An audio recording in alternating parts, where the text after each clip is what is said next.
ಸ್ಪರ್ಧಾತ್ಮಕ ಪರೀಕ್ಷೆಗಳ ತರಬೇತಿ ಹೆಸರಿನಲ್ಲಿ 15 ಕೋಟಿ ಗೋಲ್ಮಾಲ್. ಇಂಡಿಪೆಂಡೆಂಟ್ ಸಂಗ್ರಾಮ್ ನ್ಯೂಸ್ಗೆ ಸ್ವಾಗತ.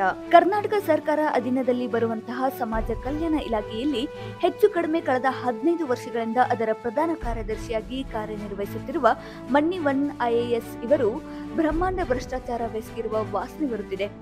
ಕರ್ನಾಟಕದ ಪರಿಶಿಷ್ಟ ಜಾತಿ ಪರಿಶಿಷ್ಟ ಪಂಗಡ ವಿದ್ಯಾರ್ಥಿಗಳನ್ನ ಸ್ಪರ್ಧಾತ್ಮಕ ಪರೀಕ್ಷೆಗಳಿಗೆ ತರಬೇತಿ ನೀಡುವ ಸಂಸ್ಥೆಗಳಲ್ಲಿ ಅಧ್ಯಯನಕ್ಕೆ ಮತ್ತು ಅಲ್ಲಿಯೇ ಪದವಿ ಕೋರ್ಸ್ ಸಹ ಮಾಡಲು ಇಂಟಿಗ್ರೇಟ್ ಕೋರ್ಸ್ ಒಂದರ ಆರಂಭವನ್ನ ಮಾಡಲಾಗಿದೆ. ಇದರಲ್ಲಿ ಬೆಂಗಳೂರು, ಧಾರವಾಡ, ಗುಲ್ಬರ್ಗಾ ಸೇರಿದಂತೆ ಕೆಲವು ಖಾಸಗಿ ತರಬೇತಿ ಸಂಸ್ಥೆಗಳು ವಿದ್ಯಾರ್ಥಿಗಳನ್ನ ಭೇಟಿ ನೀಡಿ ಪ್ರತಿ ವಿದ್ಯಾರ್ಥಿಗೆ ಇಂತಿಷ್ಟು ಹಣ ನೀಡಲಾಗುತ್ತಿದೆ. ಈ ಹಣ ಸುಮಾರು 112 ಕೋಟಿ ದುರುಪಯೋಗವಾಗಿದೆ. ಇಂತಹ ಖಾಸಗಿ ತರಬೇತಿ ಸಂಸ್ಥೆಗಳು ಇದುವರೆಗೆ ಒಬ್ಬನೇ ಒಬ್ಬ ವಿದ್ಯಾರ್ಥಿಯನ್ನ IAS, IPS ಹೋಗ್ಲಿ PSI ಮಟ್ಟಕ್ಕೂ ಸಹ ಆಯ್ಕೆ ಆಗುವಂತೆ ತರಬೇತಿ ನೀಡಿಲ್ಲ. ಅಲ್ಲದೆ ಈ ತರಬೇತಿ ಸಂಸ್ಥೆಗಳಲ್ಲಿ ಪದವಿ ಶಿಕ್ಷಣ ಸಹ ಅತ್ಯಂತ ಕಳಪೆ ಮಟ್ಟದಾಗಿದೆ ಹಾಗೂ ಹಾಸ್ಟೆಲ್ ಪರಿಸ್ಥಿತಿ ತುಂಬಾ ಗಂಭೀರವಾಗಿದೆ. ಹೀಗಿರುವಾಗ ಸಮಾಜ ಕಲ್ಯಾಣ ಇಲಾಖೆಯ ಕೇಂದ್ರ ಕಚೇರಿಯೇ ಈ ವ್ಯವಹಾರವನ್ನ ನೋಡಿಕೊಳ್ಳುತ್ತಿದ್ದು ಯಾವುದೇ JD ಆಗಲಿ ಅಥವಾ ಜಿಲ್ಲಾಧಿಕಾರಿಗಳನ್ನಾಗಲಿ ಇದರಲ್ಲಿ ತೊಡಗಿಸಿಕೊಂಡಿರುತ್ತಿಲ್ಲ. ದಳ್ಳಾಳಿಗಳ ಮೂಲಕ ನೇರವಾಗಿ ಈ ತರಬೇತಿ ಸಂಸ್ಥೆಗಳನ್ನ ಆಯ್ಕೆ ಮಾಡಲಾಗಿದೆ ಎಂದು ಎಂ ಅರವಿಂದ್ ರವರು ಆರೋಪಿಸಿದ್ದಾರೆ. ಸುದ್ದಿಗೋಷ್ಠಿಯಲ್ಲಿ ಮಾತನಾಡಿದ ಅವರು, ಧಾರವಾಡದ ಒಂದು ತರಬೇತಿಯಾದ ಕ್ಲಾಸಿಕ್ ಅಕಾಡೆಮಿ ಸಹ ಇದರಲ್ಲಿ ಒಂದು. ಇದು ಧಾರವಾಡದಲ್ಲಿ ಅತ್ಯಂತ ಕಳಪೆ ಶಿಕ್ಷಣದ ತರಬೇತಿ ನೀಡುವಂತಹ ಸಂಸ್ಥೆಯಾಗಿದೆ. ಇಲ್ಲಿನ ವಿದ್ಯಾರ್ಥಿಗಳು ಸ್ವತಃ ಬಂದು ಹಲವಾರು ಬಾರಿ ಜಿಲ್ಲಾ ಸಮಾಜ ಕಲ್ಯಾಣಾಧಿಕಾರಿಗಳಿಗೆ ದೂರು ನೀಡಿದರೂ ಸಹ ಸಂಪೂರ್ಣ ಅಧಿಕಾರ ಕೇಂದ್ರದಲ್ಲಿಯೇ ಇರುವುದರಿಂದ ಸ್ಥಳೀಯ ಅಧಿಕಾರಿಗಳು ಯಾವುದೇ ಕ್ರಮಗಳನ್ನ ಕೈಗೊಳ್ಳಲಾಗಲು ಸಾಧ್ಯವಿಲ್ಲ ಎಂದರು. ಮೊನ್ನೆ ಧಾರವಾಡದ ಜುಬ್ಲಿ ಸರ್ಕಲ್ನಲ್ಲಿ ನಡೆದಂತಹ ನಿರುದ್ಯೋಗದ ವಿರುದ್ಧ ವಿದ್ಯಾರ್ಥಿಗಳು ಪ್ರತಿಭಟನೆ ಈ ಹಿಂದೆ ಖಾಸಗಿ ಸಂಸ್ಥೆಗಳು ತಮ್ಮ ತಪ್ಪನ್ನ ಮುಚ್ಚಿಕೊಳ್ಳಲು ಸರ್ಕಾರ ನೇಮಕಾತಿ ನಡೆಸುತ್ತಿಲ್ಲ ಎಂದು ಅಪಪ್ರಚಾರದಲ್ಲಿ ತೊಡಗಿ ವಿದ್ಯಾರ್ಥಿಗಳನ್ನ ಹಿಂಸೆಗೆ ತೋರಿಸುವಂತೆ ಪ್ರಚೋದಿಸುತ್ತಿವೆ. ಕರ್ನಾಟಕ ಸರ್ಕಾರ ಈ ಕುರಿತು ಸಹ ತೀವ್ರ ತನಿಖೆ ಮಾಡಬೇಕಾಗಿದೆ. ಏಕೆಂದರೆ ಯಾವುದೇ ಪೊಲೀಸ್ ಪರವಾನಗಿ ಪಡೆಯದೆ ಸಾವಿರಾರು ವಿದ್ಯಾರ್ಥಿಗಳನ್ನ ಒಂದೆಡೆ ಸೇರಿಸಿ ಪ್ರತಿಭಟನೆ ಮಾಡಿದಾಗ ಯಾವುದಾದರೂ ಅನಾಹುತವಾಗಿದ್ರೆ ಅದರ ಹೊಣೆ ಯಾರು ಹೊರುತ್ತಿದ್ರು ಎಂದು ಆರೋಪಿಸಿದರು. ಈ ತರಹ ಆಂತರಿಕವಾಗಿ ನಡೆಯುತ್ತಿರುವ ತರಬೇತಿ ಕೇಂದ್ರಗಳು ಮತ್ತು ಅವರು ನಡೆಸುತ್ತಿರುವ ಹಾಸ್ಟೆಲ್ಗಳ ಬಗ್ಗೆ ಕಾರ್ಪೊರೇಷನ್ ಮತ್ತು ಸರ್ಕಾರ ಕಾನೂನಿನನ್ವಯ ಕ್ರಮ ಕೈಗೊಂಡು ಅವರಿಗೆ ಒಂದು ರೂಲ್ಸ್ ಮತ್ತು ರೆಗ್ಯುಲೇಷನ್ಸ್ ಅನ್ನ ಸೆಟ್ ಮಾಡಬೇಕು ಹಾಗೂ ಯಾವ ಸಂಸ್ಥೆಗಳು ಈ ಕಾಯ್ದೆಗಳನ್ನ ಉಲ್ಲಂಘಿಸುತ್ತವೋ ಅಂತಹ ಸಂಸ್ಥೆಗಳನ್ನ ಕೂಡಲೇ ಬಂದ್ ಮಾಡಬೇಕು ಎಂದು ಆಗ್ರಹಿಸಿದರು. ಸುದ್ದಿಗೋಷ್ಠಿಯಲ್ಲಿ ಡಾಕ್ಟರ್ ಸರ್ಕಾರಿ, ಲಕ್ಷ್ಮಣ್ ಬಕ್ಕಾಯಿ, ಶಂಕರ್ ಮುಗುಳಿ, ವಿಶ್ವನಾಥ್ ಪಟಾತ್ ಇನ್ನಿತರರು ಉಪಸ್ಥಿತರಿದ್ದರು. ಗ್ರಾಹಕರೇ, ಸೆಕೆಂಡ್ ಹ್ಯಾಂಡ್ ವಾಹನ ಬೇಕಾ? ಕಾರ್ ಮತ್ತು ಬೈಕ್ ಬೇಕಾದರೆ ನ್ಯಾಷನಲ್ ಆಟೋ ಕನ್ಸಲ್ಟೆಂಟ್ಗೆ ಭೇಟಿ ನೀಡಿ. ಇಲ್ಲಿ ಎಲ್ಲ ತರಹದ ಸೆಕೆಂಡ್ ಹ್ಯಾಂಡ್ ಬೈಕ್ ಮತ್ತು ಕಾರುಗಳು ಸಿಗುತ್ತದೆ. ವಿಶೇಷವೇನೆಂದರೆ ಲೋನ್ ಮೂಲಕ ವಾಹನ ಖರೀದಿ ಮಾಡಬಹುದು. ನೀವು ಭೇಟಿ ನೀಡಬೇಕಾದ ಸ್ಥಳ old DSP circle, BSL office near KC park, Dharwad. Mobile ಸಂಖ್ಯೆ 7348821313 9008447288. ಈ ನಂಬರ್ಗೆ ಹೆಚ್ಚಿನ ಮಾಹಿತಿಗಾಗಿ ಸಂಪರ್ಕಿಸಬಹುದು.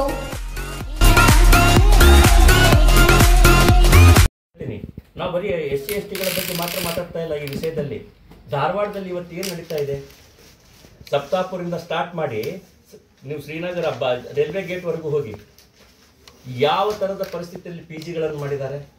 ಎಷ್ಟು ನಾಯಿ ಕೊಡೆಗಳಂತ ಈ ತರಬೇತಿ ಸಂಸ್ಥೆಗಳು ಹುಟ್ಟಿದಾವೆ. ಇವ್ರಿಗೇನಾದ್ರೂ ಒಂದು ಅಕೌಂಟ್ ಇದೆಯಾ? ಇದಕ್ಕೆ ಯಾರು ಜವಾಬ್ದಾರಿ? ಪಾಪ ನಾವು ಹಳ್ಳಿಗಳಲ್ಲಿ ಪೇರೆಂಟ್ಸ್, ಬಡ ಜನರು ಇವತ್ತಿಗೆ ಟ್ರೈನಿಂಗ್ ಬರ್ತಾ ಇದ್ದಾರೆ. ಏನಾಗಿದೆ ಇವತ್ತು? ಯಾವ ಗುಣಮಟ್ಟದ ಟ್ರೈನಿಂಗ್ ಕೊಡ್ತಾ ಇದ್ದಾರೆ? ನನ್ನ ಹತ್ರ ಇರತಕ್ಕಂಥ ಅಂಕಿಅಂಶ ಹೇಳ್ತೇನೆ ನಿಮಗೆ. ಸುಮಾರು 250 ತರಬೇತಿ ಸಂಸ್ಥೆಗಳು ಇದ್ದಾವೆ ಇವತ್ತು ಧಾರವಾಡದಲ್ಲಿ ಮಾತ್ರ.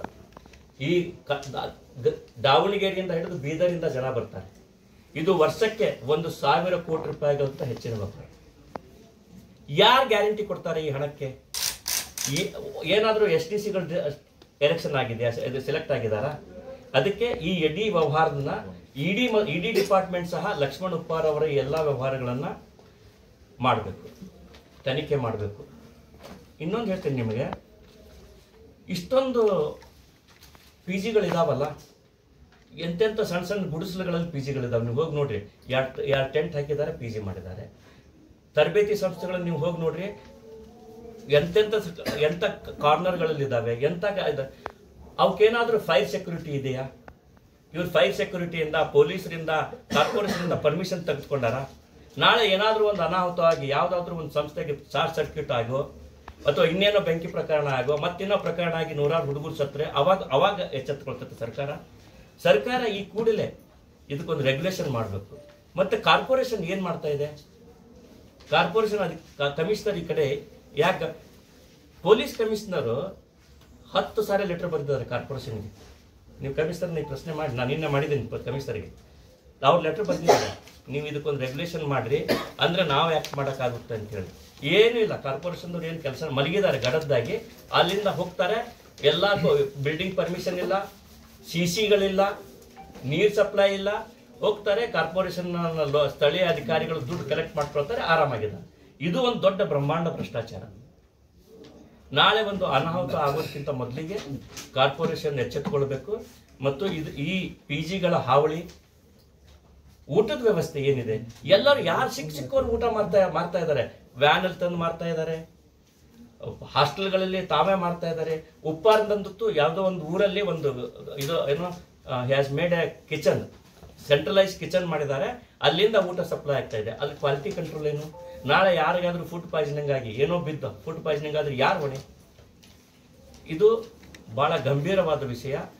ಇದು ಸಾರ್ವಜನಿಕರ ಹಣವನ್ನ ಲೂಟಿ ಮಾಡ್ತಕ್ಕಂಥ ಇಂಥ ಸಂಸ್ಥೆಗಳ ಮೇಲೆ ಕಂಟ್ರೋಲ್ ಮಾಡಬೇಕಾಗಿದ್ದು ಸರ್ಕಾರದ ಹೊಣೆ. ಇಲ್ಲದೆ ಹೋದ್ರೆ ಸರ್ಕಾರ ನಾಳೆ ಇದಕ್ಕೆ ಉತ್ತರ ಕೊಡಬೇಕಾಗ್ತದೆ. ಇಂಥ ಒಂದು ಪರಿಸ್ಥಿತಿ ಬರುತ್ತೆ. ಇನ್ನು ಮುಂದುವರೆದು ಈಗ ಮೊನ್ನೆ ಒಂದು ಸ್ಟ್ರೈಕ್ ಮಾಡಿದರು ಸ್ಟೂಡೆಂಟ್ಸ್. ವಿದ್ಯಾರ್ಥಿಗಳು ಹೇಗೆ ಕಳೆದ 4-5 ವರ್ಷಗಳಿಂದ ಅಪಾರ್ಟ್ಮೆಂಟ್ ಇಲ್ಲ, ಇದನ್ನ ನಾವು ಹೋಗ್ತೀವಿ. ಆದರೆ ಇದು ಹಿಂದೆ ಇರ್ತಕ್ಕಂಥ ಈ ಸ್ಟ್ರೈಕಿನ ಹಿಂದೆ ಇರ್ತಕ್ಕಂಥವ್ರು ಈ ತರಬೇತಿ ಸಂಸ್ಥೆಗಳ ಜನ. ಇವ್ರಿಗೆ ಅಲ್ಲಿ ಒತ್ತಡ ಇದೆ. ಏನ್ ಸರ್, ನಾವು ಸ್ಟೂಡೆಂಟ್ಸ್ ಕಡಿಮೆ ಆಗ್ತಾ ಇದ್ದಾರೆ, ಅದಕ್ಕೆ ಈ ಸ್ಟೂಡೆಂಟ್ಸ್ಗಳನ್ನ ಮುಂದೆ ಮಾಡಿ ಇವರೇ ಆರ್ಗನೈಸ್ ಮಾಡಿ ಈ ಚಳವಳಿಯನ್ನು ಮಾಡಿಸಿದ್ದಾರೆ. ಇದಕ್ಕೆ ಪೊಲೀಸ್ ಪರ್ಮಿಷನ್ ಇಲ್ಲ, ಪೊಲೀಸರು ಏನು ರೂಟ್ ಕೊಟ್ಟಿದ್ದಾರೆ ಅದನ್ನು ಫಾಲೋ ಮಾಡಿಲ್ಲ. ನೀವು ಯೋಚನೆ ಮಾಡಿ, 7-8 ಸಾವಿರ ವಿದ್ಯಾರ್ಥಿಗಳು ಸೇರಿದಂಥ ಜಾಗದಲ್ಲಿ ಅಕಸ್ಮಾತ್ ಏನಾದರೂ ಒಂದು ಸಣ್ಣ ಘಟನೆ ಆಗಿದ್ದಿದೆ, ಲಾಠಿ ಚಾರ್ಜ್ ಆಗಲಿ ಅಥವಾ ಗೋಳಿಬಾರ್ ಆಗಲಿ, ಅಥವಾ ಸ್ಟೂಡೆಂಟ್ಸ್ ಯಾವುದಾದ್ರೂ ಕಲ್ಲು ತೂರಿದ್ರು, ಬಸ್ಸಿಗೆ ಬೆಂಕಿ ಹಚ್ಚಿದ್ರು, ಅವಾಗ ಏನಾಗ್ತಾ ಇತ್ತು ಪರಿಣಾಮ? ಯಾಕೆ ಪೊಲೀಸರು ಇವ್ರ ಮೇಲೆ, ಈ ಸಂಘಟಕರ ಮೇಲೆ ಕೇಸ್ ರಿಜಿಸ್ಟರ್ ಮಾಡಿಲ್ಲ ಇದುವರೆಗೂ? ನಾನು ನೋಡಿದ್ದೀನಿ ಪರ್ಮಿಷನ್ ತಗೊಂಡಾರ ಇಲ್ಲ, ಕೇಸ್ ನೋಡಿದ್ರೆ ಅದನ್ನು ನೋಡಿದ್ದೀನಿ. ಬಹಳ ವಿಚಿತ್ರ ಏನಾಗಿದೆ ಅಂದ್ರೆ, ಅರವಿಂದ್ ಬೆಲ್ಲದ್ ಅವರು ಅವ್ರ ತಂದೆ ಮತ್ತು ಅವ್ರು 45 ವರ್ಷದಿಂದ MLA ಇದ್ದಾರೆ. ಅವ್ರಿಗೆಲ್ಲ ಸೀಸನ್ಡ್ ಪೊಲಿಟಿಷಿಯನ್, ಅವ್ರೇನು ಹೊಸಬ್ರಲ್ಲ. ಅಂಥವ್ರು ಇಂಥ ಒಂದು ದಂಗೆ ಹೇಳಲಿಕ್ಕೆ ಪ್ರಚೋದನೆ ಮಾಡ್ತಾ ಇರೋದು ಬಹಳ ಖಂಡನೀಯ ವಿಷಯ. ಅರವಿಂದ್ ಬೆಲ್ಲದ್ ಅಂತ ಮೆಚೂರ್ಡ್ ಪೊಲಿಟಿಷಿಯನ್ ಮಾಡೋ ಕೆಲಸ ಅವ್ರು ಸಪೋರ್ಟ್ ಮಾಡಿದ್ದಾರೆ. ನೀವು ಅವ್ರದ್ದು ಸ್ಟೇಟ್ಮೆಂಟ್ ನೋಡಿರ್ಬೋದು. ಅವ್ರು ಸಪೋರ್ಟ್ ಮಾಡಿದ್ದಾರೆ, ಈ ತರ ಝಂಜಿ ದಂಗೆ ಹೇಳ್ಬೇಕು ಅಂತ ಹೇಳಿದ್ದಾರೆ ಅವರು. ಅರವಿಂದ್ ಬೆಲ್ಲದ್ ಅಂತವ್ರಾಗ್ಲಿ ನನ್ನಂತವ್ರಾಗ್ಲಿ ಏನು ಸಮಾಜವನ್ನು 15-20 ವರ್ಷದಿಂದ ನೋಡ್ತಾ ಇದ್ದೀವಿ, ಸಮಾಜ ಸಲುವಾಗಿ ಹೋರಾಟ ಮಾಡಿದ್ದೀವಿ. ಅವ್ರು MLA ಆಗಿದ್ದಾರೆ, ನಾ MLA ಆಗಿಲ್ಲ ಅಷ್ಟೇ, ಉಳಿದೆಲ್ಲ ನಾ ಆಗಿದ್ದೀನಿ. ನಾವು ಮಾಡುವಂಥ ಕೆಲಸ ಅಲ್ಲ. ನಾವು ಏನಂದ್ರೆ ಸ್ಟೂಡೆಂಟ್ಸ್ಗಳಿಗೆ ಸರಿಯಾದ ಮಾರ್ಗವನ್ನು ಮಾಡಬೇಕು. ಹೌದು, ಇವತ್ತು ನಾನು ಹೇಳ್ತೀನಿ ಕೇಳಿ, ಕಳೆದ 5 ವರ್ಷದಿಂದ ರಾಜ್ಯ ಇದಕ್ಕಾಗಿ ನಾವು ನಿಲ್ಲಿಸಿದ್ದೇವೆ ಅಂತ ಹೇಳ್ತಾರೆ. ನಾವು ಮೊನ್ನೆ ಹೇಳಿದ್ದೇವೆ, SCಗಳ ಒಳ ಮೀಸಲಾತಿ ಆಮೇಲೆ ಮಾಡ್ರಿ, ಅದು ನಿಮ್ಗೆ ಯಾವಾಗ ಆಗ್ತೈತೆ ಅವಾಗ ಮಾಡ್ರಿ. ನೀವು SCಗಳದ್ದು 17% ಪೆಂಡಿಂಗ್ ಇಟ್ಟು 83% ಮಾಡ್ರಿ ಅಲ್ಲ, ಯಾರು ಬೇಡ ಅಂತಾರ? ನಿಮ್ಮ ಸಲುವಾಗಿ ನೀವು ಮಾಡ್ತಾ ಇರೋ ತಪ್ಪಿಗಾಗಿ ಬಡವ್ರು ಯಾಕೆ, ಬೇರೆಯವ್ರು ಯಾಕೆ ಕಾಯ್ಬೇಕು? ಮಾಡ್ರಿ ನೀವು 83%. ನಮ್ಮ ಪರ್ಮಿಷನ್ ಇದೆ, we always support it. So ಇಂಥ ಪರಿಸ್ಥಿತಿನಲ್ಲಿ ನಾವು ಹೇಳೋದಿಷ್ಟೇ, ವಿದ್ಯಾರ್ಥಿಗಳು ಬಹಳ ಸೂಕ್ಷ್ಮವಾಗಿ ಇದನ್ನು ಗಮನಿಸಬೇಕು. ಇಂಥ ಚಟುವಟಿಕೆಗಳಲ್ಲಿ ಹಿಂದೆ ಯಾರಿದ್ದಾರೆ ಅನ್ನೋದು ನೋಡ್ಕೋಬೇಕು. ಪೊಲೀಸರು ಸಹ ಸರಿಯಾಗಿ ಆಕ್ಷನ್ ತಗೋಬೇಕು. I definitely appreciate DC madam ಮತ್ತು ಪೊಲೀಸ್ ಕಮಿಷನರ್ ಸ್ಪಾಟಿಗೆ ಬಂದು ವಿದ್ಯಾರ್ಥಿಗಳನ್ನು ಸರಿಯಾಗಿ ಕಂಟ್ರೋಲ್ ಮಾಡಿದ್ದಾರೆ. ಅದರ್ವೈಸ್ ಏನ್ ಬೇಕಾದಾಗಬಹುದಾಗಿತ್ತು. ಸರ್, ಈಗ ನೀವು ಹೇಳಿ ಏನ್ ಹೇಳ್ತಾ ಇದ್ದೀರಿ? ಇಲ್ಲಿ ಧಾರವಾಡದಲ್ಲಿ ಅವರು ಒಬ್ಬರಿಗೆ ಕೊಟ್ಟಿದ್ದಾರೆ. ಒಟ್ಟು 112 ಕೋಟಿ ಕರ್ನಾಟಕದಲ್ಲಿ ಅವರೊಬ್ಬರಿಗೆ ಕೊಟ್ಟಿದ್ದಾರೆ. ಅದು ಡೀಟೇಲ್ಸ್ ಎಲ್ಲ ನಿಮ್ಗೆ ಕೊಡ್ತೀನಿ, ಯಾಕಂದ್ರೆ I don't want to reveal it. ಅದು ಇನ್ನೊಂದು ಹೋರಾಟ ಇದೆ. ಅದು ನಮ್ಮ ಲಕ್ಷ್ಮಣ್ ಬಕ್ಕಾಯಿ ಅವರು ಒಂದು ಇದಕ್ಕೆ ಸಪೋರ್ಟಿಂಗ್ ಒಂದು ಇನ್ಫಾರ್ಮೇಶನ್ ಕೊಡ್ತಾ ಇರ್ತಾರೆ. Additional director social welfare Satyashree madam ಅವರು ಧಾರವಾಡ ಜಿಲ್ಲೆಗೆ ಲೆಟರ್ ಬರೆದಿದ್ದಾರೆ. ಧಾರವಾಡದಲ್ಲೇ ಟ್ಯೂಷನ್ ಹೆಸರಿನಲ್ಲಿ 8 ಕೋಟಿ ರೂಪಾಯಿ ಖರ್ಚಾಗಿದೆ. ಅವ್ರ ಪ್ರಕಾರ 16 ವಿದ್ಯಾರ್ಥಿಗಳಲ್ಲಿ ಹಾಜರಾಗಿದ್ದಾರೆ ಅಂತ ಅಂಶ ಇದೆ. ಆ 16 ವಿದ್ಯಾರ್ಥಿಗಳು ಹೇಳಿದಾಗ integrated course same time with ಡಿಗ್ರಿನೂ ಓದಬೇಕು, ಇದು ಟ್ರೈನಿಂಗ್ ತಗೋಬೇಕು. ಟೈಮಿಂಗ್ ಎರಡಕ್ಕೂ ಸೇಮ್. ಈಗ ಆಲ್ಮೋಸ್ಟ್ ಧಾರವಾಡ ಎಲ್ಲ 7 ರಿಂದ 12 ಗಂಟೆ 1 ಗಂಟೆ ಡಿಗ್ರಿ ಕೋರ್ಸ್ ನಡೀತಾವೆ. ಆ ಟ್ಯೂಷನ್ ಕೋರ್ಸ್ ಹೆಚ್ಚು ಅದೇ ಟೈಮಿಗೆ ಅದಾವೆ. ಹಂಗಾರೆ ಇದೇ ವಿದ್ಯಾರ್ಥಿಗಳು ಡಿಗ್ರಿ ಕ್ಲಾಸ್ ಯಾವಾಗ ಅಟೆಂಡ್ ಮಾಡ್ತಾರೆ, ಟ್ರೈನಿಂಗ್ ಯಾವಾಗ ಅಟೆಂಡ್ ಮಾಡ್ತಾರೆ, ಟ್ರೈನಿಂಗ್ ಯಾರು ಕೊಟ್ಟರು, ಯಾರಿಗೆ ಕೊಟ್ಟರು, ಎಷ್ಟು ಕೊಟ್ಟರು, ಇದು 8 ಕೋಟಿ ರೂಪಾಯಿ ಯಾರ್ಯಾಗ ಹೋದಿರೋದಕ್ಕೆ ಸಟೇನು ತಯಾರಿಸಿ ಕಳಿಸ್ಬೇಕಂತ Satyashree additional director social welfare Dharwad letter ಬರ್ತಾರೆ. ಇವತ್ತಿಗೆ ಅದು ಏನಾಗಿತ್ತು ಗೊತ್ತಿಲ್ಲ. ಇದೇ ನಾವು ಕಾಪಿ ಕೊಡ್ತೀನಿ, ಅಭಿಷೇಕ್ ಇತ್ತು ಕೊಡ್ತೀನಿ ನಿಮ್ಗೆ ವಾಟ್ಸಪ್ ಕಳಿಸ್ತೀನಿ. ಇದು ಒಂದಾಯ್ತು. ಇನ್ನೊಂದು ಹೇಳ್ಬೇಕಾದ್ರೆ ತಮಗೆಲ್ಲ ಗೊತ್ತೈತಿ 2013 SCPTCP ಆಕ್ಟ್ ಮಾಡಿದ್ರು ಬೆಳಗಾವಿ ನರಸೌದಾಗ. ಆ ಆಕ್ಟ್ನೊಳಗೆ ಸುಮಾರು ಫಸ್ಟ್ ಟೈಮ್ ಕೊಟ್ಟಿದ್ದವರು 30,575 ಕೋಟಿ ಕೊಡ್ತೀವಿ SCPTCP. ಅದರಲ್ಲಿ ಜಸ್ಟ್ 50% ಅಮೌಂಟ್ ಖರ್ಚಾಯಿತು. ಅದ ನಂತರ ಹಂಗೆ ಇಲ್ಲಿ ಈ ಸದ್ಯ ಕೊಟ್ಟದ್ದು 40,995 ಕೊಟ್ಟಿದ್ದಾರೆ. ಅದ್ರಾಗ ಕೂಡ ಇವತ್ತಿಗೂ 50% ಹಣ ಖರ್ಚಾಗಿಲ್ಲ. ಬಟ್ ಅದಕ್ಕಾಗೇನ ಒಬ್ಬ senior most IAS officer Venkataiah ಅಂತಕ್ಕಂಥವ್ರು ಅಡ್ವೈಸರ್ ಫಾರ್ SCPTCP ಅಂತ ಹೇಳಿ ಸುಮಾರು 10 ವರ್ಷದಿಂದ ಕೆಲಸ ಮಾಡ್ಲಿಕ್ಕತ್ತಾರೆ. ಇವತ್ತಿಗೂ ಯಾವ ಜಿಲ್ಲೆ ಒಳಗೂ ಮೋರ್ ದೆನ್ 50% ಡೆವಲಪ್ಮೆಂಟ್ ಬಗ್ಗೆ ಖರ್ಚು ಆಗೇ ಇಲ್ಲ. ಹಾಗಾದ್ರೆ ಅವ್ರ ಹುದ್ದೆ ನಿರುಪಯುಕ್ತ. ಅವ್ರಿಗೆ ತಿಂಗಳಿಗೆ ಸುಮಾರು ಅವ್ರ ಸಿಬ್ಬಂದಿ ಅವ್ರ ಖರ್ಚು ಎಲ್ಲ ಸೇರಿ 20 ರೂಪಾಯಿ ಖರ್ಚು ಮಾಡೋದು, ಮತ್ತು ಎಲ್ಲನೂ ಅವ್ರಿಗೆ ಅಡ್ವೈಸ್ ಕೇಳೋದು. ಕಾಸ್ಟ್ ಬಗ್ಗೆ ಬಂದ್ರು ಅವ್ರಿಗೆ ಕೇಳೋದು, SCPTCP ಬಂದ್ರು ಅವ್ರಿಗೆ ಕೇಳೋದು, ಇಲಾಖೆಗೆ ಯಾವುದೋ ಒಂದು ಗಂಭೀರ ಸಮಸ್ಯೆ ಬಂದ್ರೆ ಅವ್ರ ಸಲಹೆ ಕೇಳೋದು. ಹಂಗಾದ್ರೆ ಅಕಸ್ಮಾತ್ ನಾಳೆ ಹೆಚ್ಚು ಕಮ್ಮಿ ಆಗಿ ವೆಂಟೂರು ಏನಾದರೂ ಆದರೆ ಇಲಾಖೆ ಪೂರ್ತಿ ಬಂದ್ ಮಾಡ್ತಾರೆ ಹೇಗೋ. ಸೊ ಅವ್ರ ಜೊತೆಗೆ ಹಾಗಲಕಾಯಿ ಬೇವಿನಕಾಯಿ ಅಂದಂಗ ಮಣಿವಣ್ಣನ ಟ್ಯಾಗ್ ಮಾಡಿದ್ದಾರೆ. So Manivannan and ES Venkataiah ಇಬ್ರು ಅತಿರಥ ಮಹಾರಥರು ರಿಗಾರ್ಡಿಂಗ್ ಇಲಾಖೆ. ಅಲ್ಲಿ ಅವ್ರು ಹೋಗಿ ಇಲಾಖೆ ಇಂಪ್ರೂವ್ ಮಾಡ್ತಾರೆ ಹೇಳಿ 15 ವರ್ಷ ಟೈಮ್ ಕೊಟ್ಟರು. ಇವತ್ತಿಗೆ ನೀವು ಯಾವುದೇ ಇಲಾಖೆ ಹೋಗಿ ನೋಡ್ಬೋದು, ಯಾವ ಜಿಲ್ಲೆ ನೋಡ್ಬೋದು, ಮೋರ್ ದೆನ್ 50% ಪ್ರೋಗ್ರೆಸಿವ್ ಎಲ್ಲೂ ಇಲ್ಲ. ಮೋಸ್ಟ್ ಇಂಪಾರ್ಟೆಂಟ್ ಹೇಳಿ ಮುಗಿಸೋದಂದ್ರೆ ಕ್ರೈಸ್ಟ್ ಕರ್ನಾಟಕ ವಸತಿ ಶಿಕ್ಷಣ ಸಂಸ್ಥೆ ಅಂತಿದೆ. ಅದಾಗ ಸುಮಾರು 921 ಹಾಸ್ಟೆಲ್ಸ್ ಇವೆ, ಸುಮಾರು 3-4 ಜನ ಸ್ಟಾಫ್ ಇದೆ. ಅವ್ರಿಗೂ ಮತ್ತು ಇಲಾಖೆಗೆ ಕೋಆರ್ಡಿನೇಷನ್ ಇಲ್ಲ. ಜಸ್ಟ್ ಸೂಪರ್ವೈಸರ್ ಮಾಡೋದು, ಆಕ್ಷನ್ ತಗೊಳ್ಳೋದು, ಸೂಪರ್ವೈಸರ್ ಮಾಡೋದು, ಎಲ್ಲ ಮಾಡೋದು ED ಎಕ್ಸಿಕ್ಯೂಟಿವ್ ಡೈರೆಕ್ಟರ್ ಕ್ರೈಸ್ಟ್ ಅವ್ರು ಮಾಡ್ತಾರೆ. ಅವ್ರು ಕೇಳಿದ್ರೆ ಇಲಾಖೆ ಕೈ ತೋರಿಸ್ತಾರ, ಇಲಾಖೆ ಕೇಳಿದ್ರೆ EDಗೆ ತೋರಿಸ್ತಾರೆ. ಜವಾಬ್ದಾರಿನೇ ಇಲ್ಲ. ಈಗ ED ಅಂತಕ್ಕಂಥ ಹಾಸ್ಟೆಲ್ ಸ್ವಲ್ಪ ಯೂನಿಸ್ ಮಾಡ್ರಿ. ಬೇಸಿಕ್ ನೀಡ್ಸ್ ಏನ್ ಬೇಕು ಅಲ್ಲಿ ಏನೂ ಇಲ್ಲ. ನೀರಿಲ್ಲ, ಟಾಯ್ಲೆಟ್ ಇಲ್ಲ, ಸರಿಯಾಗಿ ಊಟ ವಸತಿ ಇಲ್ಲ, ಎಲ್ಲ ಬಾಡಿಗೆ ಬಿಲ್ಡಿಂಗು. ಒಬ್ಬರು ಕೇಳಿದ್ರೆ ಒಬ್ಬರ ಮೇಲೆ ಜವಾಬ್ದಾರಿನ ಟ್ರಾನ್ಸ್ಫರ್ ಮಾಡ್ತಾ ಒಂಥರ ನೆಗ್ಲೆಕ್ಟ್ ಮಾಡೋದ್ರ ಮೂಲಕ ಇಡೀ ಇಲಾಖೆಯನ್ನ ಸರ್ವನಾಶ ಮಾಡ್ಲಿಕ್ಕೆ ಹೋಗ್ತಾ ಇದಾರೆ. ಆ ಕ್ರೈಸ್ಟ್ನಾಗ 80 to 80% OBC ಹುಡುಗರು ಅದಾವ, 20% SC ಹುಡುಗರು. ಸೊ 80+20 ಎಲ್ಲವೂ ಸೇರಿ in the name of Christ total system spoil ಮಾಡ್ತಾ ಇರೋದು ED. ಅಂದಮೇಲೆ ಇಲಾಖೆ ಸಮಾಜ ಕಲ್ಯಾಣ ಅಂತ ಹೇಳ್ತದ, ವರ್ಷಕ್ಕೆ 1000 ಕೋಟಿ ರೂಪಾಯಿ ಖರ್ಚು ಮಾಡ್ತಾ ಇದೆ.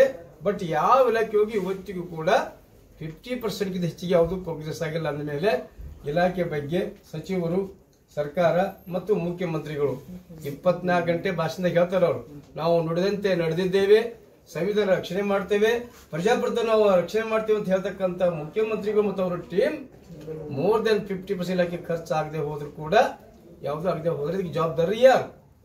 ಮತ್ತು ಪ್ರತಿ ವರ್ಷ ಅಡಿಟ್ ಮಾಡ್ತಾರೆ ಅವರು. ಅಡಿಟ್ ಏನ್ ಮಾಡ್ತದ? ಸೊ ಅಡಿಟ್ನಾಗೂ ಮುಚ್ಚಿ ಹಾಕ್ತಾರೆ ಇವರು. ಸೊ ಒಟ್ನಲ್ಲಿ in the name of social welfare department government of Karnataka under the 2 director officers ಮೂಲಕ ಇಡೀ SC ST OBC ಸಮುದಾಯವನ್ನ ವ್ಯವಸ್ಥಿತವಾಗಿ ನಿರ್ಮಾಣ ಮಾಡತಕ್ಕಂತ ಸಂಚು ಮೇಲ್ನೋಟಕ್ಕೆ ದಾಖಲು ಮಾಡ್ಕೊಂಡು ಕಂಡು ಬರ್ತಾ ಇದೆ. ಇದನ್ನು ಗಂಭೀರವಾಗಿ ಸರ್ಕಾರ ಮತ್ತು ಸರ್ಕಾರದಲ್ಲಿ ಪರಿಗಣಿಸಬೇಕು. ಇವ್ರು ಹೇಳಿದಂಗೆ ಯಾರ್ಯಾರು ಭ್ರಷ್ಟಾಚಾರದ ಮೇಲೆ ಇಲಾಖೆ ತನಿಖೆ ನಡೆಸಬೇಕು, ಅವ್ರ ಮೇಲೆ ಕ್ರಮ ಜರುಗಿಸಬೇಕು. ಮತ್ತು in real sense social welfare ಅಂದ್ರೆ SC ST OBC ಎಲ್ಲ ವಿದ್ಯಾರ್ಥಿಗಳಿಗೆ ಸೂಕ್ತವಾದ ವ್ಯವಸ್ಥೆ ಕೊಡೋದು, ಅವರಿಗೆ ಸರಿಯಾದ ಟ್ರೈನಿಂಗ್ ಕೊಡೋದು, ಟ್ರೈನಿಂಗ್ ಮೂಲಕ ಅವರು ಸಕ್ಸಸ್ಫುಲ್ ಆಗಿ ಅವ್ರ ಲೈಫ್ ಬೆಳೆದುಕೊಳ್ಳಿಕ್ಕೆ ಅವ್ರಿಗೆ ಒಂದು ಉದ್ಯೋಗಕ್ಕೆ ಅವಕಾಶ ಕೊಡ್ತಕ್ಕಂಥ ಜವಾಬ್ದಾರಿ ಇಲಾಖೆ ಕಟಿಬದ್ಧ ಕೆಲಸ ಮಾಡಬೇಕು. ಸುಮ್ಮನೆ ಶೋ ಅಪ್ ಮಾಡಿದ್ರೆ ಆಗೋದಿಲ್ಲ. ಸೊ ಈ ನಿಟ್ಟಿನಲ್ಲಿ ತಾವೆಲ್ಲರೂ ಇದನ್ನು ಗಂಭೀರವಾಗಿ ಪರಿಗಣಿಸಬೇಕು. ಸಂಬಂಧಪಟ್ಟ ಸಚಿವರಿಗೆ ಮತ್ತು ಜಿಲ್ಲಾ ಆಡಳಿತಕ್ಕೆ ನೀವು ವ್ಯವಸ್ಥಿತವಾಗಿ ಇದನ್ನ ಪ್ರಚಾರ ಮಾಡೋದ್ರ ಮೂಲಕ ಇದನ್ನ ಅವ್ರಿಗೆ ಒಂದು ಚಾಟಿ ಇಟ್ಕೊಡ್ಬೇಕು. ಇಲ್ಲೇ ಹೋದ್ರೆ ನಮ್ಮನ್ನ ಯಾರೂ ಕೇಳೋರಿಲ್ಲ, ನಾವು ಮಾಡಿದ್ದ ನಡೀತಕ್ಕಂಥ ಮನೋಮರಿಗೆ ಬಂದು ಬಿಟ್ರೆ ಇನ್ನು ಶಾರ್ಟ್ಲಿ ಇಡೀ ಸಿಸ್ಟಮ್ ಅನ್ನು ಸ್ಪೈಲ್ ಮಾಡ್ತಾರೆ. ಅದಕ್ಕೆ ನಾವು ಅವಕಾಶ ಕೊಡಬಾರದು. ಯಾಕಂದ್ರೆ this is purely public tax money. Thank you. ಜನಕ್ಕೆ ಈ ಸೆಲ್ಫ್ ಎಂಪ್ಲಾಯ್ಮೆಂಟ್ ಸ್ಕೀಮ್ಗಳಲ್ಲಿ ಮೊದಲಿಗೆ ಏನ್ ಮಾಡ್ತಾ ಇದ್ವಿ ಅಂದ್ರೆ ಯಾರು ಬೆನಿಫಿಷರಿ ಇದ್ದಾನೆ ಅವನದೊಂದು ಕೊಟೇಶನ್ ತಗೋತಾ ಇದ್ರು, ಅವನಿಗೆ ದುಡ್ಡು ಕೊಡ್ತಾ ಇದ್ವಿ, ಬ್ಯಾಂಕಿಗೆ ಹಾಕ್ತಾ ಇತ್ತು. ಬ್ಯಾಂಕ್ ಎಲ್ಲ ತನಗೆ ಫಾರ್ ಎಕ್ಸಾಂಪಲ್ ಕಾರ್ ಪರ್ಚೇಸ್, ನಾ ಡ್ರೈವರ್ ಇದ್ದೀನಿ, ನಾ ಕಾರ್ ತಗೊಂಡು ಸ್ವಂತ ಬಿಸ್ನೆಸ್ ಮಾಡ್ತೀನಿ ಅಂದ್ರೆ ಆಯ್ತಪ್ಪ, ನಿನ್ನ ಏರಿಯಾದಲ್ಲಿ ಯಾವ ಕಾರ್ ಬೇಕು ತಗೋ ಅಂತಿದ್ವಿ. ಸರ್ಕಾರ ಅವನಿಗೆ 5 ಲಕ್ಷ 10 ಲಕ್ಷ ಈ ತರ 10 ಲಕ್ಷ ಮ್ಯಾಕ್ಸಿಮಮ್ ಕೊಟ್ಟಿತ್ತು. ಮ್ಯಾಲಿಂದ ಏನಾದ್ರೂ ಇದ್ರೂ ಸಹ ಅವ್ನು ಹಾಕೊಂಡು ತಗೊಂತಿದ್ದ, ಅಥವಾ ಆ ಏರಿಯಾಕ್ಕೆ ಏನ್ ಬೇಕೋ ಅದನ್ನ ತಗೊಳ್ತಿದ್ದ. ಈಗ ಇವರಿಬ್ರು ಏನ್ ಮಾಡ್ಬಿಟ್ಟಿದ್ದಾರೆ, ಕರ್ನಾಟಕ ದಮನಕ ಮಣಿವಣ್ಣನ ಅಂಡ್ ಈ ವೆಂಕಟಯ್ಯ ಸೇರ್ಕೊಂಡು ಸೆಂಟ್ರಲ್ ಆಫೀಸ್ ಇಂದ ಪರ್ಚೇಸ್ ಮಾಡ್ತಾರೆ. ಎನಿಥಿಂಗ್ ಅಂಡ್ ಎವ್ರಿಥಿಂಗ್ ಅವರೇ ಪರ್ಚೇಸ್ ಮಾಡ್ತಾರೆ. ಅವ್ರು ಕೊಟ್ಟದ್ದು ಇವ್ರು ತಗೋಬೇಕು. ಯಾಕೆ ಮಾಡ್ತಾ ಇದಾರೆ ಪರ್ಚೇಸ್? ಒಂದು ಹೊಲಿಗೆ ಯಂತ್ರ ಸಹ ಅವರೇ ಪರ್ಚೇಸ್ ಮಾಡ್ತಾ ಇದ್ದಾರೆ. ಇಲ್ಲಿ ಹೆಣ್ಮಕ್ಳಿಗೆ ಏನ್ ಬೇಕೋ ಅದನ್ನ ಕೊಡಲ್ಲ, ಅವ್ರು ಪರ್ಚೇಸ್ ಮಾಡ್ತಾರೆ, ಅವ್ರು ತಗೊಂಬಂದು ಇಲ್ಲಿ ಡಿಸ್ಟ್ರಿಬ್ಯೂಟ್ ಮಾಡ್ತಾರೆ. ಯಾಕೆ ಮಾಡ್ತಾ ಇದ್ದಾರೆ ಅಂದ್ರೆ ಕಮಿಷನ್ಗಾಗಿ. ಇದು ಕಮಿಷನ್ ಏಜೆಂಟ್ ಆಗಿದ್ದಾರೆ ಇವರಿಬ್ರು, ಮಣಿವಣ್ಣನ್ ಅಂಡ್ ವೆಂಕಟಯ್ಯ. ಇವರಿಬ್ಬರನ್ನ ಸಮಾಜ ಕಲ್ಯಾಣ ಇಲಾಖೆಯಿಂದ ಮುಖ್ಯಮಂತ್ರಿಗಳು ಹೊರಗೆ ಹಾಕದೆ ಹೋದ್ರೆ ಇವರು ಸಮಾಜ ಕಲ್ಯಾಣ ಇಲಾಖೆಯ ಸಾವಿರಾರು ಕೋಟಿ, ಈ ಸಲ 6,800 ಕೋಟಿ ರೂಪಾಯಿ ಬಜೆಟ್ ಇದೆ ಅಲ್ಲ, 60,000 ಕೋಟಿ ಇದನ್ನೆಲ್ಲ ತಿಂದು ಹಾಕ್ತಾರೆ. ಇದಕ್ಕೆ ತಿಂದು ಹಾಕೋದೇ ಕೆಲಸ ಇವರಿಬ್ರು.